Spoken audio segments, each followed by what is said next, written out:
Oi, gente, tudo bem? Esse vídeo aqui é o nosso nono vídeo da série 21 dias de vídeos longos. Para quem não viu, os primeiros 7 vídeos foi sobre os princípios herméticos do livro O Kybalion, onde eu trago uma explicação, né, do princípio e também de como aplicar esse princípio na sua vida. Porque não basta apenas entender as leis que regem o universo, mas também temos que entender como aplicá-las na nossa vida para que a gente tenha os resultados que a gente quer. Os 7 primeiros vídeos foram esses e o último vídeo eu fiz sobre o Ikigai, que é um conceito japonês a respeito de propósito de vida. E hoje o assunto do vídeo é a roda de Sansara. Para quem não sabe, todos nós fomos ou ainda estamos prisioneiros no que é chamada roda de Sansara, conhecida na cultura budista também como roda da vida. E o nosso querido Siddhartha Gautama, também conhecido como Buda, né, dizia que essa roda é o ciclo de nascimento, vida, morte e reencarnação. E diz que estamos constantemente presos, sim, estamos presos, somos prisioneiros, gente, desse ciclo interminável de encarnações. Mas por que somos prisioneiros? Por causa do karma. O que é o karma? Gente, o karma é simplesmente uma palavra diferente para se referir à lei de causa e efeito, que é uma das leis herméticas, também conhecida como o tal de quem planta, colhe, e você colhe aquilo que você planta. Então, são vários termos diferentes para se referir a exatamente a mesma coisa. Então, a respeito de todos estarmos presos nessa roda, existem vários mundos, né, dentro dessas encarnações. E eu não vou entrar em detalhes a respeito desses mundos, mas o mais baixo deles é um mundo de total dor e sofrimento, e o mais alto, né, desses mundos seria um mundo de prazeres, um mundo assim de riqueza e prazeres, né?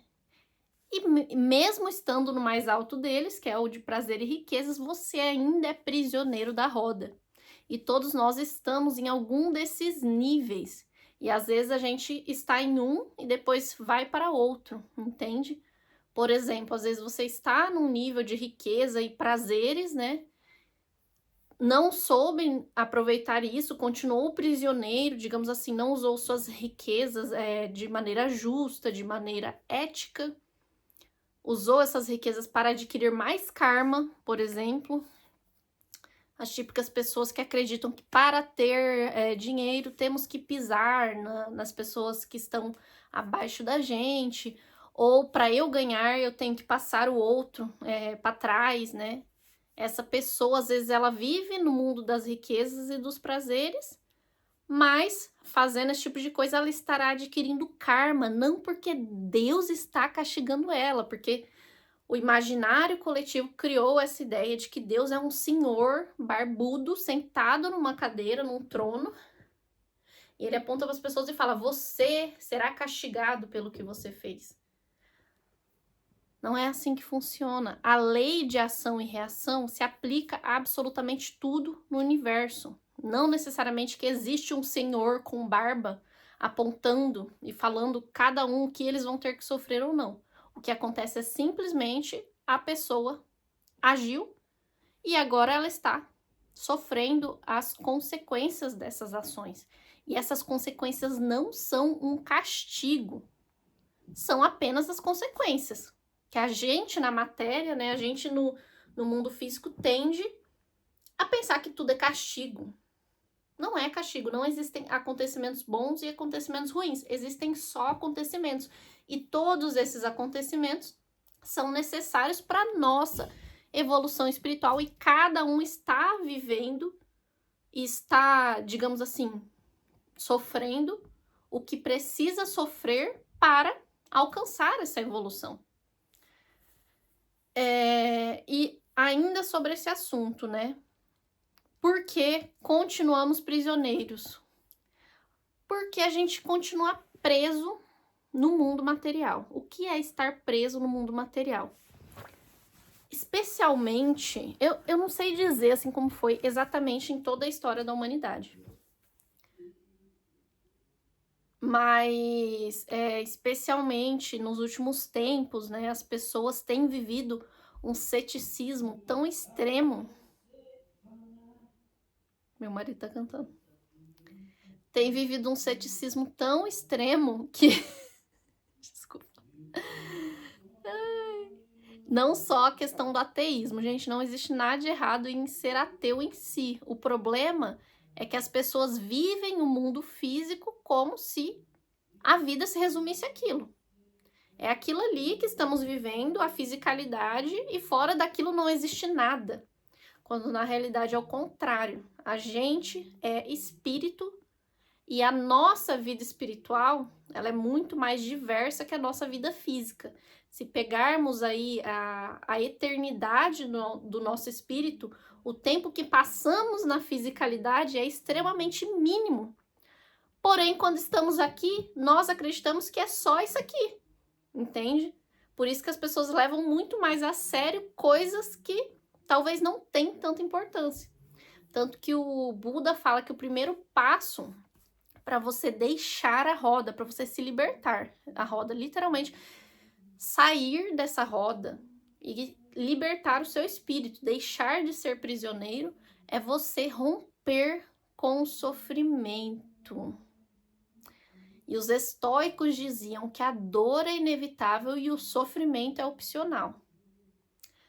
Vou dar um exemplo. Eu lembro que eu tinha uma cachorrinha, que ela estava prenha. E essa cachorrinha prenha, ela passou por todo o processo, né, da gravidez e passou por todo o processo de dar à luz aos filhotinhos dela. E quando eu penso sobre esse assunto, eu olhava para ela e eu via que ela estava sentindo dor, mas ela não estava sofrendo. Por quê? Ela não tem consciência suficiente para sofrer por causa daquilo. Enquanto, por exemplo, quando é a gente, não só na questão da gravidez, mas às vezes na questão de uma doença, às vezes o medo envolto na dor futura faz com que a gente sofra muito mais do que a dor que a gente vai realmente sofrer. Vocês entendem o que eu quero dizer? Às vezes você recebe um diagnóstico, por exemplo, um diagnóstico muito sério, que é um diagnóstico de câncer. A pessoa sofre tanto por causa daquele diagnóstico que aquilo fica fazendo ela se martirizar de tal forma que ela entra em depressão e, de repente, era algo benigno, que ela fez alguns tratamentos e logo foi curado. Então, a dor é inevitável. É isso que os estoicos querem dizer. Você vai ter um bebê, você não pode evitar de sentir dor. Você vai sentir dor. Mas você sofrer antecipadamente, sofrer durante, né, também, que às vezes a gente fica pensando tanto no quanto vai doer que a gente sofre mais do que na hora que dói realmente. Ou às vezes acaba doendo mais, porque a gente fica mentalizando tanto, né, aquele sofrimento, que a situação acaba piorando. Porque vocês voltarem lá nos primeiros vídeos sobre a lei do mentalismo, tudo se inicia na mente. Então, quando você mentaliza muito uma coisa, ela acaba se concretizando. E é isso que é o sofrimento. A decisão de romper com o sofrimento é romper esse ciclo, de entender que se doer, vai doer. Mas eu não sei se vai doer ou não. Pode ser que seja extremamente rápido. Estou usando isso como exemplo, mas isso vale para absolutamente tudo na nossa vida. Às vezes, por exemplo, uma entrevista de emprego. Você fica sem dormir no dia antes, nervoso, ansioso, pensando, mas se eles não gostarem de mim, se eles gostarem, o estoico e o estoicismo ajuda muito também a gente a atingir esse estado de libertação espiritual, que é, eu não sei o futuro, eu me preocupar apenas com as coisas que eu tenho controle sobre. Eu posso fazer algo para resolver aquilo? Posso. Se eu posso, eu faço. Se eu não posso, eu não faço. Mesma coisa vale uma entrevista de emprego. Eu posso fazer algo para resolver? Eu posso me preparar, né? Memorizar as informações que eu vou falar ali na hora, mas saber como eles vão reagir ou não, não sei. Saber quais serão os outros candidatos, se vai haver candidatos melhor que eu, isso eu também não sei se vai acontecer ou não, pode ser que aconteça, pode ser que não aconteça, e às vezes a gente sofre com a ideia de que aquilo vai acontecer, mas a gente não sabe nem se aquilo vai acontecer mesmo, às vezes aquilo não acontece, entende? E mesma coisa para as questões passadas. Ah, mas se eu tivesse feito diferente, teria mudado não sei o quê. Aí você fica sem dormir, aí você fica sofrendo por causa daquela situação, às vezes por dias, meses e até anos, por causa de alguma coisa que você fez. E você não consegue deixar aquilo para trás, mas se aquilo já aconteceu, você não tem mais controle sobre aquilo. Você pode aprender com seus erros, entender que você era um ser imaturo e na época você achou que aquilo seria o melhor e você talvez nem tenha feito por mal, você fez e a consequência você não esperava. Entender, aprender e seguir em frente. Mas daí às vezes você fica sofrendo, às vezes você sofre até em várias encarnações, às vezes você tá nesse ciclo também porque você tá sofrendo por uma encarnação passada que você fez alguma coisa de errado. Aí hoje você carrega um sentimento de culpa porque a gente se recusa a largar o osso, entende? E o processo é esse, é de largar o osso, deixar ir, entender que a única coisa que se tem controle é sobre as suas ações e a única coisa que está acontecendo é o aqui e o agora. O que vai acontecer amanhã, se vai chover, se não vai, se eu vou conseguir um emprego, se eu não vou, se... Você não sabe, entende? E se você não sabe, você imagina os cenários. E a gente tende a imaginar o pior do pior dos cenários e a gente sofre por causa daquilo. Então, primeiro passo, romper com o sofrimento. Como que a gente rompe com o sofrimento? Desapegando do ego. Desapegando da ideia de que aquilo precisa ser desse jeito. Eu tinha isso dentro de mim. E eu me preocupava muito com as pessoas ao meu redor, né? Com os meus parentes. Algumas pessoas que eu via que elas não estavam... Eu via que as atitudes dela ia trazer consequências ruins para elas, logo eu sofria por elas e tentava fazer com que elas não fizessem aquelas coisas que eu sabia que ia levar ao sofrimento delas. Quantos de nós já não fizemos isso? Tentar ajudar alguém que não quer ser ajudado. Porque a gente se recusa a aceitar que aquela pessoa vai sofrer a consequência dos próprios atos dela. Eu não quero dizer, eu simplesmente vou deixar de me importar com as pessoas. Existe uma diferença tênue. Uma diferença entre eu vou ajudar no que eu puder, obviamente, porque eu amo essas pessoas, e a diferença entre sofrer por causa do que está acontecendo com aquela outra pessoa e sofrer por causa do que está acontecendo com você mesmo. Você não tem controle sobre as atitudes das outras pessoas. Às vezes, mas eu fiquei bravo porque eu falei isso e ele achou que era isso, mas eu quero mostrar para ele que não é do jeito que ele pensa. Você tentar mudar a opinião da outra pessoa mostra que você ainda está apegado ao ego. Porque uma pessoa que conhece a si mesmo não se importa com a opinião do colega. Porque você sabendo quem você é, você sabendo ao que você veio, você agindo com um propósito, se teu primo chega e fala assim, mas eu acho que o que você está fazendo é besteira. Que bom.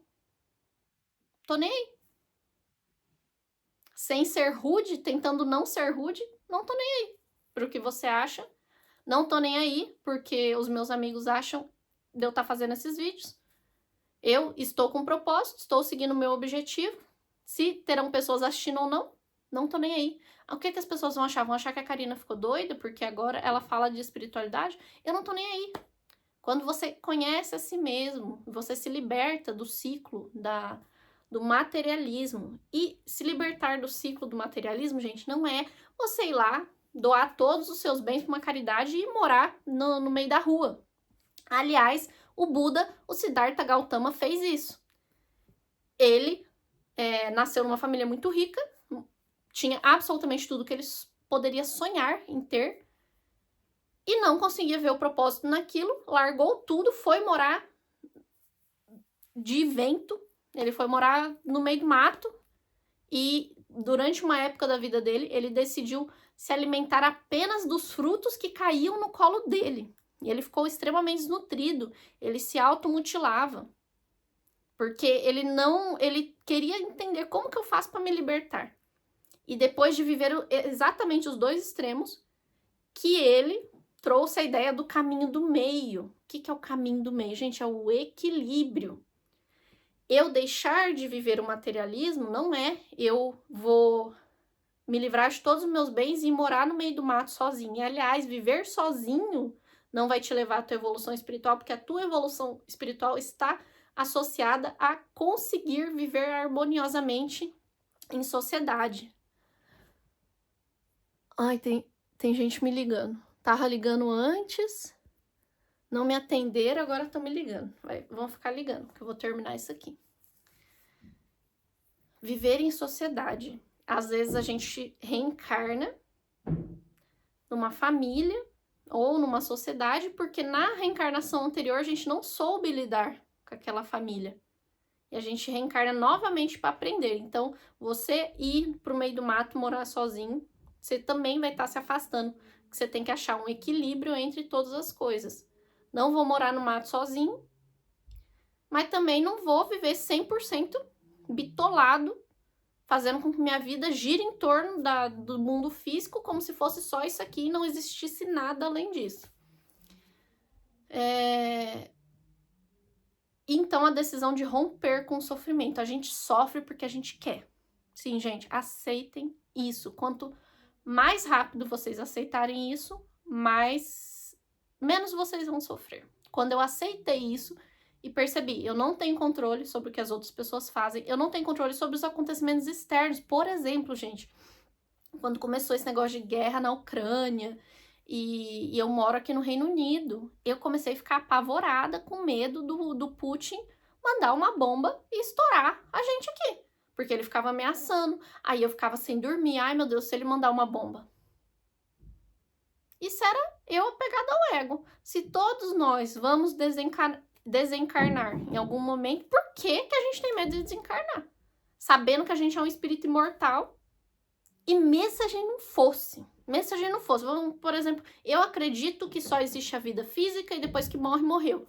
Se depois que morre, morreu, então se você morrer, você não vai mais existir, então não vai fazer diferença, entende? E eu passava horas sofrendo por causa de um cenário que eu pensava que talvez poderia acontecer, que ainda não aconteceu, né? Eu tava sofrendo lá em 2022, a gente já tá em 2024, eles ainda não soltaram bomba, aqui pelo menos, né? E eu sofrendo com a ideia de que poderia acontecer. Então, a gente sofre porque a gente quer. E eu tenho certeza, se você trouxer isso para as próprias coisas que você vive, você vai perceber que realmente aquilo foi opção minha. Porque não existem acontecimentos bons e acontecimentos ruins. Existem só acontecimentos. A forma que você vai lidar com eles é a única coisa a qual você tem controle. Então, quer se libertar da roda de Sansara? Meu primeiro conselho é entenda e aplique o estoicismo na vida de vocês. O estoicismo é a filosofia que diz que você não tem controle sobre absolutamente nada, a não ser as suas próprias emoções e as suas próprias ações. Qualquer coisa que esteja fora disso, você não tem controle. Então, não tem por que você sofrer por causa disso. Isso é decidir romper com o sofrimento. Para romper com o sofrimento, você precisa desapegar também. Desapegar do quê? De tudo. Da ideia de que você tem que controlar a vida da outra pessoa. Ah, mas é que meu namorado vive fazendo isso aqui, eu não gosto que ele faz isso aqui. Se não gosta e realmente é uma situação extrema, então termina com ele. Ah, mas não dá pra terminar, não sei o quê. Então aceite. Agora, você não gostar. Você não pode forçar, porque todo mundo tem seu livre-arbítrio. Você não pode forçar a pessoa a fazer o que você quer. E mesmo se você forçasse ela, você estaria adquirindo karma. Entenda isso. E aquilo voltaria para você. Mais um motivo para você continuar na roda. Desapegar da ideia que você tem que controlar o seu amigo. Desapegar dos seus bens materiais. E desapegar deles não quer dizer eu vou me livrar de tudo e morar no meio do mato. Quer dizer apenas eu vou fazer o meu melhor para manter os meus bens, né? para fazer talvez meu patrimônio crescer, conseguir um emprego novo, ganhar melhor, mas se as coisas não acontecerem exatamente da forma que eu quero, eu tenho que aceitar isso e não ficar sofrendo, entendeu? Porque tem pessoas que ficam sem dormir pensando, ai, mas e se eu não conseguir fechar aquele negócio, eu não vou conseguir pagar a parcela do meu carro. Eu tive uma amiga que daí ela me falou algo parecido. Eu falei, mas o que vai acontecer se eu não pagar? Ela, eles vão vir pegar o carro. Então daí você vai perder o carro. Ah, mas eu não quero perder meu carro. Sim, mas se você perder, você perdeu, entendeu? E você vai morrer por causa disso? Não vai. Não vai morrer. Você vai sofrer também só porque você quer. E pode ser que aquilo tenha que acontecer para você aprender a não ficar tão apegado. E mais para frente, eu tenho certeza que você vai conseguir adquirir outro bem daquele. Você entende o que eu quero dizer? Que você pode sofrer por causa disso. Vamos supor que aconteça isso. Você não conseguiu pagar suas contas e acabou perdendo seu carro. O banco veio e tomou o seu carro. Você pode sofrer por causa disso, você pode aceitar, procurar novas opções de negócios, ver lá na frente o que eu posso fazer para conseguir comprar outro carro, me recuperar financeiramente. E perceba que quando você parte do segundo princípio, o princípio de aceitar as coisas como foram e trabalhar para melhorar a situação depois, a sua cabeça fica até mais limpa, o que te possibilita mais para frente recuperar realmente aquele carro. Porque quando você fica pegado naquela ideia daquele bem que você perdeu, você fica tão bitolado e você chora e fica nervoso, que as chances de você conseguir estar com a cabeça limpa para mudar a sua situação são menores do que se você simplesmente aceitar que aquilo se foi. Se foi já, não tem o que fazer. Agora, olha para frente, entende? Porque quando você fica olhando para trás, você fica preso no passado também. Enfim, espero que tenha ficado claro. Se não ficou, mande perguntas nos comentários. Se você gosta desse tipo de conteúdo, se inscreve no canal e dê like nesse vídeo. Eu ainda não sei qual o tema que eu vou fazer amanhã, mas 21 dias, estamos no 9º dia hoje, ou seja, temos mais 12 dias pela frente. É isso aí. Espero que gostem e fiquem em paz e sigam em paz o caminho de vocês e optem pelo caminho do meio, que é o melhor de todos.